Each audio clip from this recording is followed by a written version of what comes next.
ரொம்ப சிம்பிளான சம் இது. ஓகேயா?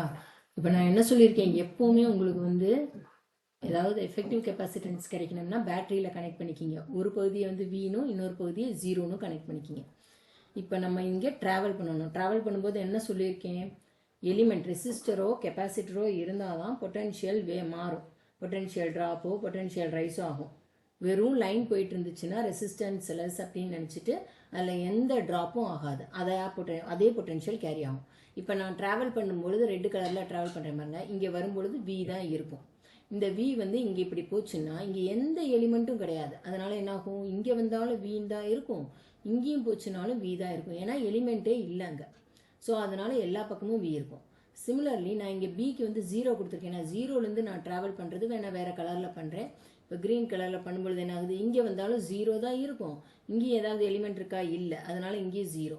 இங்கே திரும்ப இப்படி வந்தேன்னா இங்கேயும் எலிமெண்ட்டே இல்லை, அதனால் இது வரைக்கும் ஜீரோ. பட் இந்த சைடு இப்போ நம்மளோட எய்ம் என்னவா இருக்கணும், எப்போவுமே எஃபெக்டிவ் கெப்பாசிட்டன்ஸ் கண்டுபிடிக்கணும்னா ஒரு கெப்பாசிட்டருக்கும் இடையில இருக்கக்கூடிய பொட்டன்ஷியல் டிஃபரன்ஸ் வேணும். பிளேட்ஸுக்கு நடுவில் இருக்கும் அந்த இதுக்குள்ள பொட்டன்ஷியல் ஏ அண்ட் பி டெர்மினலில் பொட்டன்ஷியல் டிஃபரன்ஸ் வேணும். இப்போ எல்லா கெப்பாசிட்டருக்கும் பொட்டன்ஷியல் டிஃபரன்ஸ் கண்டுபிடிச்சாச்சா? இப்போ எத்தனை கெப்பாசிட்டருக்கு? 4 இருக்கு. 4க்கும் பார்த்தீங்கன்னா எத்தனை எங்க we zero we zero we zero we zero. அப்போ ரொம்ப சர்க்கியூட் சிம்பிள் ஆயிடுச்சு. எப்படி ஆயிடுச்சு, 4 கெப்பாசிட்டருமே வி அண்டு ஜீரோ, விக்கும் ஜீரோக்கும் நடுவில் தான் இருக்குது. அப்போ இப்போ திரும்ப ரீட்ரா பண்ணிங்கன்னா இது வி இது ஜீரோன்னு எடுத்துகிட்டு 4ஐயும் நீங்கள் இப்படி கனெக்ட் பண்ணிங்கன்னா பேரலல் காம்பினேஷன் ஆகிடுது. எல்லாமே ஈக்குவல் கெப்பாசிட்டன்ஸ் 8ன்னு கொடுத்துருக்காங்க. பேரலில் நமக்கு தெரியும் இல்லையா, n into C. Effective capacitance என்னது, ஐடென்டிக்கல்னா n times C. 4 into C 32 microfarad. ரொம்ப சிம்பிள் சம்பா.